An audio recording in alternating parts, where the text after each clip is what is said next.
İlyas'la şu üç Levent'i tutuklayıp kazıklara bağlayın. Sen bütün ordunu üstümüze salsan onları vermem sana. Bir de haddini bil. Ben devletim, devlet. Sen devlet değilsin. Sizi kuşatmadan men ettim. Geride duracaksınız.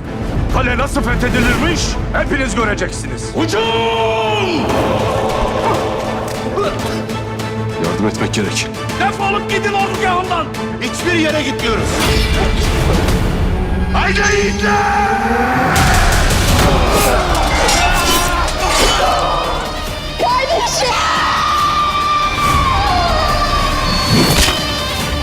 Yemin olsun ki kılıçlarımız susmayacak, gemilerimiz durmayacaktır. Bundan sonraki düşmanlarımız daha çok, mücadelemiz daha çetin, savaşlarımız daha büyük olacaktır.